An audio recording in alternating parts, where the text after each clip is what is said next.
Il y a un truc vraiment cool depuis que je donne beaucoup moins de cours, notamment les cours collectifs où j'ai beaucoup moins du coup d'obligations, c'est que j'ai pu reprendre les formations beaucoup plus de manière régulière, me former sur des choses, des sujets qui m'intéressent. La seule chose que j'avais pas anticipé, c'est qu'en déménageant à Bordeaux, comme souvent les formations sont rarement en France déjà, parce que y a la barrière de la langue, c'est souvent des formations en anglais et les Français n'ont toujours pas un niveau génial en anglais, donc il n'y a pas beaucoup d'experts qui viennent en France et ça implique de voyager, mais c'est parfois très compliqué en partant de Bordeaux, qui est pourtant une des plus grandes villes de France, de trouver un vol direct vers pas mal de destinations. Donc là, je viens d'arriver à Vanves, je fais juste un passage de quelques heures à Paris et donc j'en profite pour aller voir mon club Fushenkun, voir comment ça se passe. Je vais voir sans doute quelques gars et tout. Là, j'ai vu sur les vidéos de la vidéosurveillance que j'ai l'accès sur mon téléphone, je vois tout ce qui se passe. Qu'il y avait des personnes que je vais être content de voir. Mais voilà, je fais juste une petite étape à Paris. Et effectivement, au lieu de faire un voyage qui m'aurait pris peut-être depuis Bordeaux, 2h30, parce que je vais à Nottingham en Angleterre. Là, ça met 1h45 depuis Paris. Et c'est un truc qui va me prendre toute la journée. Là, je suis parti à 9h46 ce matin. Enfin, je suis même parti un peu plus tôt de chez moi pour pas être en retard, puisque la dernière fois j'ai raté mon train. Et là, c'est pas passé loin, parce que au moment où je monte dans le tram direction la gare, malaise sur la voie, sur la ligne, et donc plus aucun tram pendant 25 minutes. Donc j'ai marché, puis sur la fin j'ai eu un tram. Bon, après c'est cool de marcher, mais quand t'as un impératif de temps, heureusement j'avais prévu 45 minutes de marche cette fois, pour pas me faire avoir à nouveau. Et donc voilà, et bien sûr dans tout ça, tu te dis ok c'est cool, il va se former, et sur quoi il va se former? Je vais me former auprès de David Jackson, Jacko, son surnom, qui est un master trainer, donc entraîneur maître dans le système qui s'appelle Oxygen Advantage, donc qui est une méthodologie sur la respiration. Donc ça dure 3 jours, ça va être assez intensif, mais c'est un sujet qui me passionne depuis un bon bout de temps, en fait, qui me passionne, qui m'attire et m'intéresse, et je sais qu'il va y avoir énormément de bénéfices à se pencher dessus, mais c'est un sujet complexe. J'avais acheté la certification en ligne sur d'Oxygen Advantage, qui est faite en ligne par le fondateur, c'est Patrick McKeown, un Irlandais. Et sa méthode est très bien. Le seul truc, c'est que j'aurais pu passer outre, j'avoue, mais je le trouve soporifique. Je le trouve complètement soporifique, et donc j'ai pas réussi à accrocher. J'ai pas fait en sorte de me créer du temps, des moments pour réussir à suivre la formation en ligne. Il y a plein de formations en ligne que j'ai déjà réussi à suivre, mais celle-ci, pour le coup, j'ai pas réussi à la suivre. Et je suis tombé récemment sur David Jackson sur Instagram et sur YouTube, qui lui, je trouve, est hyper engageant. Son contenu est cool et tout, c'est dynamique, et t'as envie de l'écouter. Et donc j'ai vu qu'il faisait cette certification. C'est presque comme si je payais 2 fois, parce que tu as l'accès à la plateforme en ligne à laquelle j'avais déjà accès en plus, mais le fait d'y aller en présentiel, ça me force à me bloquer le temps, les 3 jours. Donc ça me fait partir 5 jours, parce que je pars un jour avant et je rentre le lendemain de la fin, pour pas être pressé par le temps. J'aime bien prendre mon temps. Et donc ça va être là pour le coup, j'ai beaucoup d'espoir sur la qualité de cette formation, parce que d'après son contenu, je sais que ça va être cool, et c'est hyper dense. Déjà sur la plateforme en ligne, il y a je sais pas combien d'heures de vidéos, il y en a peut-être trop, parfois c'est trop, mais en tout cas si tu veux vraiment aller en profondeur sur le sujet, et c'est quelque chose que je veux de toute façon, écoute, t'as de quoi le faire. Et puis ce que j'ai bien aimé avec David Jackson, c'est qu'il est quand même beaucoup orienté aussi sur le sport, parce que là, Oxygen Advantage, c'est pour tout le monde, y compris pour les sportifs, mais il s'adresse à un public très large. David Jackson fait ça, mais il s'adresse quand même beaucoup plus souvent aux sportifs. J'ai vu qu'il intervenait aussi dans de nombreux clubs de MMA, en Angleterre, aux États-Unis et tout ça. Et donc voilà, c'est quelqu'un qui connaît bien les demandes, les spécificités des sports de combat. Et donc voilà, ça m'intéresse. Il y a énormément de choses à optimiser au niveau de la respiration, que ce soit la respiration pendant l'exercice, mais la respiration dans ton quotidien, la respiration dans ton échauffement, la respiration dans ta récupération après l'entraînement. Et voilà, donc ça a des impacts énormes sur en fait ta santé et sur tes performances. Et tout ça, alors bien sûr que c'est comme tout, il faut s'entraîner, ça demande un peu de travail, mais je veux dire, c'est des progrès quand même assez rapides et vraiment significatifs, quoi. On ne parle pas d'une petite amélioration, mais vraiment de gros gains, aussi bien sur le point de vue de la santé que sur les performances. Après, bien sûr, tout dépend de ton état actuel, la qualité de ta respiration actuelle, mais je sais, moi y compris, qu'il y a quand même beaucoup de personnes qui ne respirent pas de la meilleure manière possible, et donc voilà, les gains seront d'autant plus visibles et ressentis si au départ tu n'avais pas déjà travaillé dessus. Allez, là regarde, j'arrive hop à mon club, tac tac tac, je suis toujours là sur la photo, et puis écoute, on va rentrer. Je crois qu'il y a un cours de JJB qui est en train de se passer. Voilà, je vais laisser tourner un petit peu la cam, histoire que tu vois.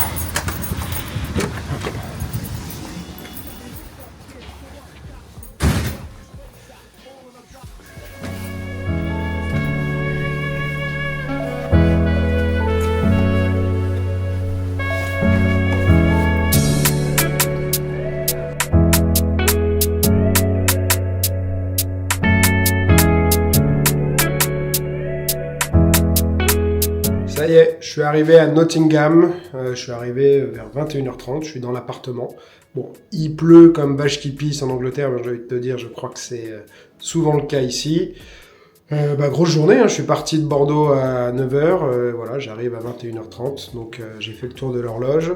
Mais une journée sympa au final, parce que j'ai passé un peu de temps dans mon club à Vanves. Je suis même allé me faire un petit massage thaï d'1 heure. Voilà, comme je savais que j'allais rester pas mal de temps assis et tout, ça m'a fait du bien, et comme ça je serai peut-être un peu moins raide demain pour la formation, même si ça va pas être du physique, mais bon, on va travailler sur la respiration. Je sais qu'on va faire des exercices d'apnée en marchant, tout ça, donc c'est quand même c'est quand même actif, en tout cas c'est pas juste un truc passif. Et voilà, je suis hyper content de l'appartement où je suis là, c'est hyper sympa. En plus, tout automatisé, t'arrives, t'as un code pour entrer dans l'immeuble, t'as une boîte à clés, à code, machin, tout est hyper bien fait, donc hyper facile. Et je suis dans le centre de Nottingham qui a l'air très sympa. Bon là, je suis arrivé, il faisait nuit, donc j'ai pas vu grand chose, mais je vois qu'il y a plein de coffee shops, de restos autour et tout, donc j'aurai pas de problème pour manger le soir après la formation. Et puis voilà, là je crois que je vais pas faire le malin, je vais aller me coucher rapidement, histoire de me réveiller tôt demain en pleine forme, parce que j'ai, je crois, à peu près 25 minutes en transport pour aller là-bas, mais je sais pas du tout comment fonctionnent les transports ici, je sais même pas si c'est un bus ou un métro, donc je préfère prendre un petit peu de marge, et puis voilà, on va voir. De toute façon je te partagerai au fur et à mesure, j'essaie de te faire une sorte de petit débrief de chaque jour de formation pour t'expliquer ce que j'ai retenu, voilà, des choses que j'ai trouvées intéressantes, et peut-être des petits conseils, même si je vais d'abord digérer le contenu avant de le repartager, mais je pourrais déjà j'aurai peut-être des petits trucs sympas à te partager quand même. Ok, on est le 2e jour de la formation, je te fais un petit retour de ce qui m'a marqué sur ce premier jour. Alors déjà, le premier jour, il y a eu de la pratique, mais c'était quand même beaucoup de théorie, et la théorie c'est important. J'ai trouvé ça hyper intéressant, mais je dois admettre que moi je pars du principe que tu vois, si si je veux devenir un excellent je sais pas, conducteur de voiture, j'ai pas forcément besoin de savoir comment tout fonctionne dans la voiture, le moteur, la direction, machin et tout ça. C'est pas ça qui va faire de moi forcément le meilleur conducteur, tu vois. Et donc voilà, c'est mon approche souvent sur plein de choses. Il y a le côté un petit peu intéressant, tu vois, le corps humain ça m'intéresse énormément, donc c'est quelque chose que je trouve sympa. Si tu veux avoir la certification, là de toute façon pour être instructeur, il y aura beaucoup de questions sur la théorie. Mais voilà, premier jour, de la théorie, des choses intéressantes, des choses, t'es là, bon, c'est cool de savoir ça, mais c'est, si je dois retransmettre, enseigner la respiration, c'est pas des choses que je vais aborder vraiment en profondeur, parce que je trouve que ça aidera pas forcément les gens. Après, quand tu veux être instructeur, oui, c'est forcément, je trouve que là, ça a du sens d'aller plus en profondeur. Donc voilà, ça sur la première chose, petite aparté. Tiens, regarde, je te montre avant de continuer là-dessus. Là, je suis donc à Nottingham. C'est une petite ville, petite ville, je sais pas si c'est une petite ville en vrai. C'est une ville anglaise qui est voilà, assez sympa. J'ai pas eu le temps de beaucoup visiter, mais l'appart où je suis est juste à côté d'une place très sympa. Du coup, je voulais te montrer ça, rapido. Alors attends, on va essayer de faire tourner et que je me fasse pas écraser en même temps, parce que faut regarder du côté opposé en France quand tu traverses, et je le sais, mais du coup je regarde les deux côtés. Voilà. Donc voilà la place de Nottingham, juste à côté de là où je suis, qui est sympa. Il y a un tram, boum. Et voilà donc pour le petit passage touristique, on va dire. Ok, donc deuxième point que j'ai retenu, enfin une idée que j'ai beaucoup aimée aussi. Il y a donc David Jackson qui est l'instructeur principal. Il est accompagné de Georgie qui est une instructeur aussi Oxygen Advantage, qui est coach de yoga, qui est spécialisée aussi sur la respiration féminine, donc l'approche pour les femmes. A priori, il y a des vraies différences entre les hommes et les femmes sur la respiration, donc ça c'est vraiment un truc dont j'avais même pas conscience. Et elle a dit une phrase que j'ai trouvée qui m'a marqué, que j'ai trouvé vraiment hyper intéressante. Elle a dit: le but là c'est de développer une compétence inconsciente. Et ça, je trouve que en fait c'est un concept, tu vois, même dans les arts martiaux et les sports de combat, si tu arrives à avoir des compétences qui vont pouvoir sortir de manière naturelle, sans avoir besoin de réfléchir, donc quelque sorte inconsciente, bah, c'est là que tu as vraiment maîtrisé les choses. Donc notamment voilà, si on parle d'agression et tout, sous stress ou même un vrai combat, et ben, en fait le stress va faire qu'il y a des choses où tu n'auras pas le temps de réfléchir, et il va falloir que tu aies des compétences inconscientes qui sortent. Bon, je voulais continuer mon petit débrief dans le café où j'ai pris mon petit déjeuner ce matin là, mais il y avait une musique classique agréable mais très forte, donc je me suis dit que tu n'allais pas m'entendre. Donc là, voilà, j'ai pris le petit déj, et comme en fait on prend une pause pour déjeuner le midi, mais assez tard, vers 13h30 quasiment, et moi je me réveille, en fait il y a 1 heure de décalage avec la France, et du coup je me réveille hyper tôt. Alors c'est 1 heure, mais au final je me réveille et je me couche très tôt le soir, et je me réveille vers 6h du matin. Donc de 6h à 13h30, là j'ai pas envie de jeûner, donc voilà. Je fais ces derniers temps, je refaisais le jeûne intermittent, parce que je trouve que ça me fait gagner du temps, et que je sens en tout cas que j'ai plus d'énergie quand je fais le jeûne intermittent. Mais voilà, c'est pas un truc ultra strict où je me force absolument à le faire et je me sens mal si je ne l'ai pas fait. En fonction de la situation, j'adapte, quoi. Donc, on en revient à la formation. Autre point que j'ai trouvé intéressant, c'est sur le CO2, donc dioxyde de carbone. On sait que l'oxygène c'est important et c'est notre ami, et on a souvent, en tout cas moi j'avais cette idée que le CO2 c'est un peu notre ennemi, tu vois. C'est pas forcément quelque chose qu'on veut, et en fait si on devait le classer du côté bon ou mauvais, donc good or bad, et en fait ce serait plutôt du côté bon, parce que le CO2 a pas mal d'avantages et de bénéfices en réalité, notamment, alors je regarde mes notes, mais je te dis ça comme ça de tête. La première chose, c'est que ça va dilater en fait les vaisseaux sanguins, et donc ça va permettre une meilleure circulation du sang et une meilleure oxygénation au final, un meilleur transport de l'oxygène, et notamment aussi dans le cerveau et tout ça. Donc ça aide pour la fatigue, pour tout ce qui est ce qu'on appelle brain fog, tu vois, quand tu es un peu, t'as du mal un peu à réfléchir et tout ça. Et ça a plein d'autres bénéfices. Et donc c'est intéressant au final de travailler sa tolérance au CO2. Et donc on peut faire ça à travers différents exercices. Là hier dans la partie pratique, on a fait du travail sur le contrôle de sa vitesse de respiration, son volume, de la taille de sa respiration. Ce qu'il disait, c'est qu'il y a pas mal de méthodes où il manque le paramètre taille, volume. Par exemple, il parlait de la respiration carrée, où c'est 4 secondes, 4 secondes d'inspiration, 4 secondes d'apnée, je crois, 4 secondes d'expiration, 4 secondes d'apnée, il me semble que c'est ça. Je ne vais pas creuser, mais j'ai Christophe Cario qui m'en avait déjà parlé. Mais il disait que là-dedans, c'est pas que l'approche est mauvaise, c'est juste que en réalité, il manque un paramètre. Et le paramètre, c'est volume. C'est-à-dire quelle est la taille de la respiration que tu vas prendre. Et ce qui est contre-intuitif, c'est qu'en réalité, on pourrait penser que plus on va prendre une grande inspiration, plus on va prendre d'oxygène. Et en fait, c'est le contraire. Plus on prend une grande inspiration, et moins au final, on va... une aspiration, une grosse inspiration, et moins au final, on va réussir à transporter d'oxygène derrière. Alors je te ferai pas l'explication là parce que j'ai pas tout retenu, j'ai pris des notes et je te le redis, je suis encore en apprentissage, hein. Mais voilà, tout est basé en tout cas sur des recherches scientifiques, et voilà, c'est pas du tout du bullshit ce qu'ils disent.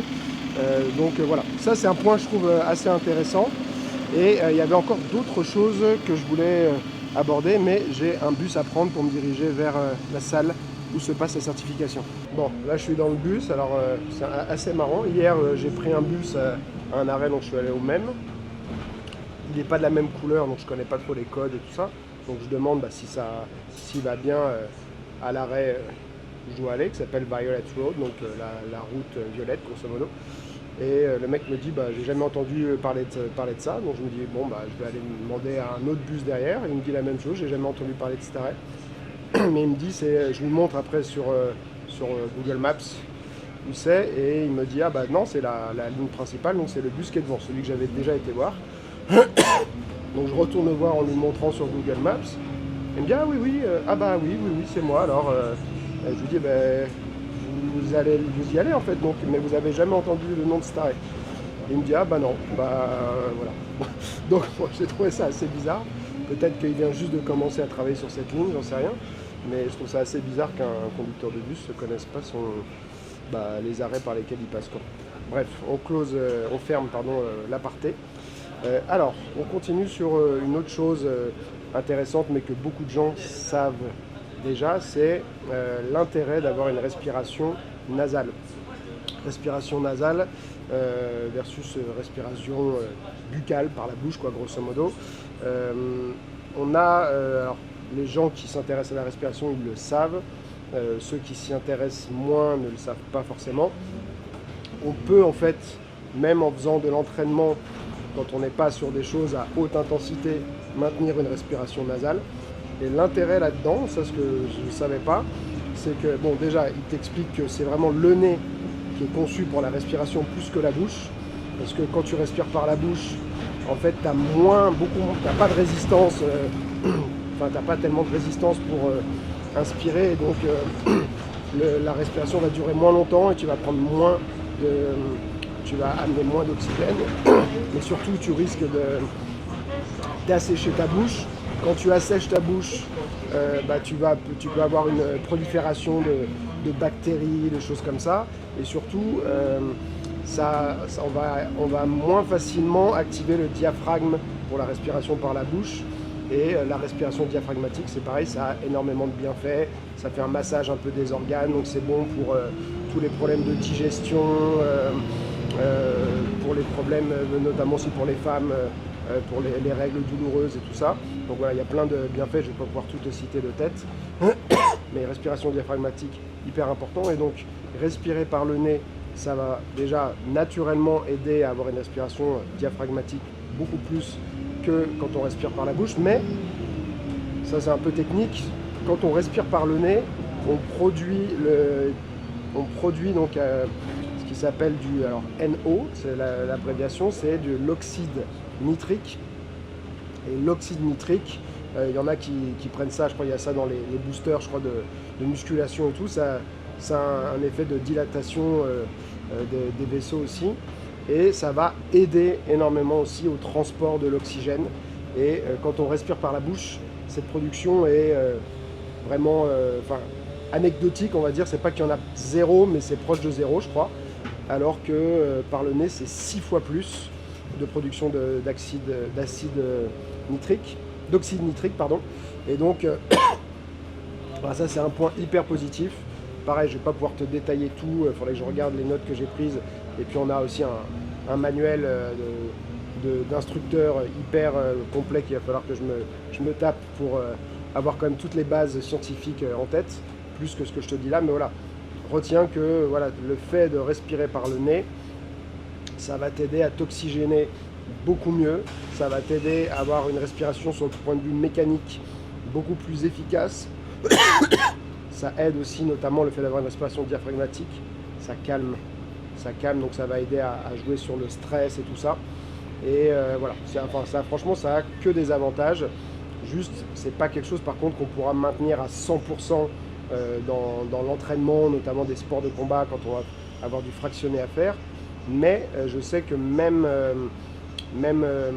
à un certain niveau, on va dire, de demande d'oxygène, quand on commence à devoir, on est plus sur un truc avec le cardio qui monte et tout, il y a plusieurs étapes. C'est-à-dire, avant d'être que sur de la respiration par la bouche, tu peux continuer à inspirer par le nez et expirer seulement par la bouche, tu vois. Il faut essayer de maintenir en fait au moins l'inspiration par le nez le plus longtemps possible. Et quand tu as besoin vraiment davantage de rythme en quelque sorte, et je lui poserai la question parce que c'est intéressant de savoir pourquoi quand on est sur du fractionné, on va aller sur une respiration par la bouche, alors qu'au final, on arrive à transporter moins d'oxygène, donc c'est presque contre-intuitif. C'est peut-être une question je pense, de volume dont on a besoin, mais je sais qu'on a travaillé des exercices aussi justement sur cette sensation de lutter contre cette sensation de se dire faut que je prenne vite une grosse respiration et tout, parce que là je suis en dette d'oxygène, parce qu'on a fait des exercices un peu d'apnée en mouvement et tout ça, donc c'est hyper intéressant ça. Et ils te font aussi travailler sur le fait de lutter contre ce réflexe de devoir tout de suite prendre des grandes respirations, parce qu'ils disent en fait là, ils avaient un pulsomètre, je crois que ça s'appelle en français, où ça prend ta saturation en oxygène dans le sang, qui est toujours, je crois, vers entre 95 et 99, c'est jamais à 100%. Et donc on voit qu'en fait la saturation en oxygène dans le sang, même quand on fait de l'apnée, en courant, machin, tout ça, elle descend très très peu. Donc c'est pas qu'on est en dette d'oxygène, qu'on manque d'oxygène, souvent quand on est essoufflé, c'est qu'on a trop de CO2 et qu'on n'est pas habitué à cette quantité de CO2, d'où l'intérêt de travailler sa tolérance au CO2, parce qu'on va pouvoir faire beaucoup plus de choses en respirant moins, et donc en restant plus calme et tout ça, parce que les respirations rapides par la bouche comme ça active le système sympathique, donc ça active le système nerveux sympathique, donc tout ce qui est relié au stress et tout. Et si tu as besoin notamment en combat, de garder la tête froide et tout, ça va pas du tout t'aider. Un autre point là que j'ai oublié d'aborder sur la respiration nasale, qui concerne, je pense, pas mal de personnes, c'est que quand on a une respiration nasale et donc plus diaphragmatique, ça va aider aussi à résoudre souvent pas mal de tensions qu'on peut accumuler dans la nuque, les cervicales, les trapèzes, le haut du corps, puisque quand on a une respiration plutôt par la bouche et moins diaphragmatique, beaucoup plus haute, on va souvent avoir une élévation un peu des épaules, de la poitrine, et ça va créer des tensions internes, puisque on respire je ne sais plus combien de fois par jour, mais c'est une répétition énorme. Et donc voilà, ça peut faire des tensions. Les gens qui se disent mais pourquoi j'ai tout le temps mal à la nuque ou les trapèzes hyper tendus et tout. C'est pas forcément ça, mais ça peut être ça. C'est une piste intéressante. Et en plus, comme je disais, ça active un peu la respiration du stress, la respiration par la bouche. Et ça va pas aider donc à relâcher les tissus, à être détendu et aussi à venir oxygéner un maximum tes tissus pour qu'ils récupèrent. Donc même d'un point de vue simplement récupération, quand tu es blessé aussi, pareil, pour guérir, si tu arrives à être plus sur une respiration nasale, ça devrait en tout cas t'aider beaucoup. Voilà, donc là j'arrive à la salle. Je vais te montrer vite fait ce que ça donne. Je ne sais pas s'il y a déjà du monde ou pas. Ça s'appelle The Roar Movement. Voilà. Hi. You're good. Jacko's already here? Jacko's already here or? No. No? No.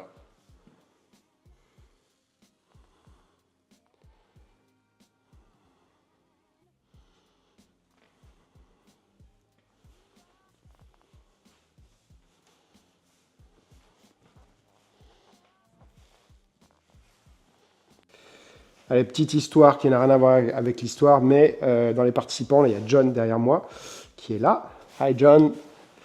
So, Good morning. il a une médaille olympique.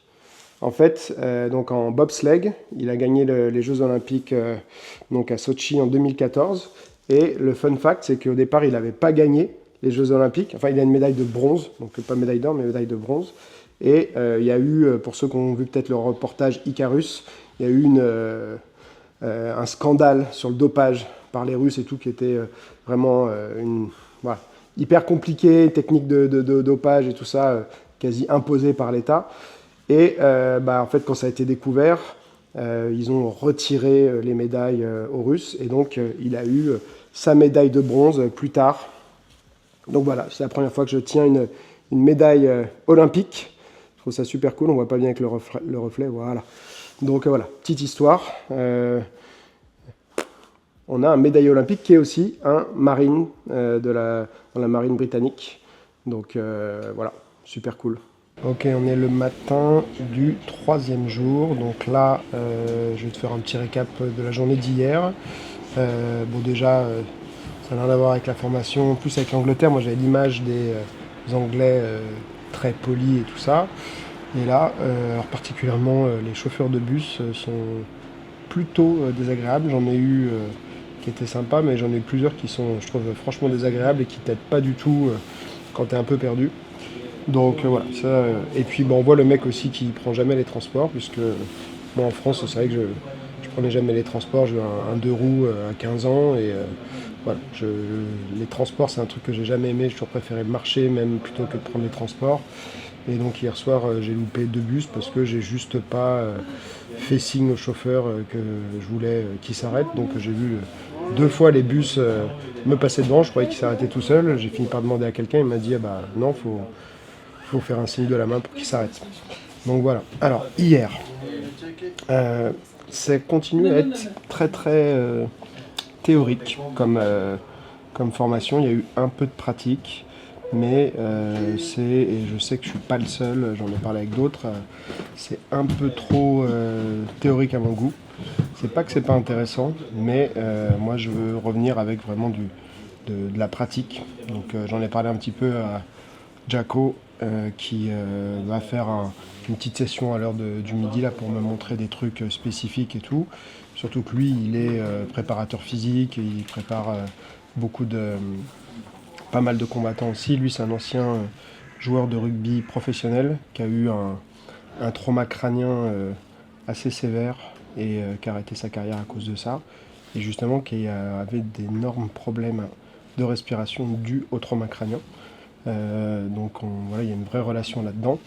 Et il y a des tests qu'on fait là dans ce système Oxygen Advantage. Il avait vraiment, sur le test de base, le Bolt, il avait vraiment un score hyper bas 2 ans après son trauma crânien. Et là, ça lui a permis de remonter à un niveau normal, voire plutôt bon. Donc ça c'est un point, voilà, une petite aparté, mais c'était sur l'histoire de David Jackson que je trouve cool. Et voilà, ce qu'on a vu hier, donc quand même d'intéressant, c'est... alors attends, il y a quelqu'un qui met la musique juste à côté de moi. Ce qu'on a vu quand même hier d'intéressant, c'est donc sur l'entraînement de simulation à haute altitude. Il y a donc des protocoles qu'ils ont dans la méthode pour simuler l'entraînement en haute altitude. Et les bénéfices sont plutôt sympas puisque tu as une augmentation des globules rouges pendant 10 à 60 minutes. Donc ça veut dire que tu auras un meilleur transport dans le sang de l'oxygène. Donc grosso modo, tu vas augmenter tes performances. Et à plus long terme, on va dire ça c'est le court terme, mais un peu plus long terme aussi, tu as les reins, si je ne me trompe pas, qui libèrent de l'EPO. Et donc l'EPO, c'est une substance utilisée dans le dopage, qu'on connaît bien, notamment dans le cyclisme, mais qui aide à augmenter quand même fortement l'endurance. Alors là, on n'est pas sur des valeurs comme quand on se dope, mais ça va augmenter quand même l'EPO au final pendant 3 à 4 heures, je crois. Donc voilà, je trouve ça assez intéressant. C'est la partie qui m'intéresse le plus. C'est le côté vraiment performance, le bien-être aussi bien sûr, mais si on peut derrière rattacher ça à de la performance, c'est encore plus cool. Bon, ça fait à peu près 1 mois et demi que je suis rentré de cette formation et je te fais un petit retour maintenant que j'ai eu le temps de l'utiliser avec des élèves que j'ai en cours particulier. Là, cette semaine même, je l'ai utilisé pendant une séance de team building que j'ai fait à 7 femmes sur de la boxe et tout ça. J'ai terminé avec le travail de respiration. Je l'ai utilisé pour aider aussi une de mes élèves sur la gestion du stress pour un examen, pour faire redescendre en fin de séance, repartir, se sentir bien, pas rester dans un état un peu parfois d'excitation comme on peut avoir. Vraiment, je trouve que ça, en tout cas, j'ai des retours hyper positifs. Moi, en tant que coach, je suis hyper content d'avoir ça maintenant en plus dans ma trousse à outils. Et à titre personnel aussi, je suis en train d'expérimenter, il est encore un peu trop tôt pour parler de résultats et tout, mais vraiment, je t'encourage à te pencher sur la respiration, les différents types de respiration. Je trouve que l'avantage de Oxygen Advantage, c'est que vraiment c'est basé sur la science. C'est pas juste une idée de quelqu'un qui a testé quelques petites choses comme ça et qui a trouvé ça bien. Non, il y a vraiment des études scientifiques sur lesquelles la méthode est basée. Et je trouve ça hyper rassurant. Et je trouve que dans les différentes approches qu'on peut voir sur la respiration, c'est quelque chose clairement qui sort du lot. Donc voilà, renseigne-toi et puis j'espère que peut-être après avoir continué à expérimenter tout ça et puis derrière utiliser, digérer, je vais pouvoir peut-être te proposer aussi une formation ou du moins des exercices vraiment pratico-pratiques que tu pourras utiliser parce que c'est assez complexe comme j'ai déjà dit. Et donc je trouve que là il y a pas mal de choses, en tout cas moi, dans mon approche à moi, à revoir pour le transmettre comme ça et que ce soit directement facilement utilisable par le plus grand nombre. Ciao.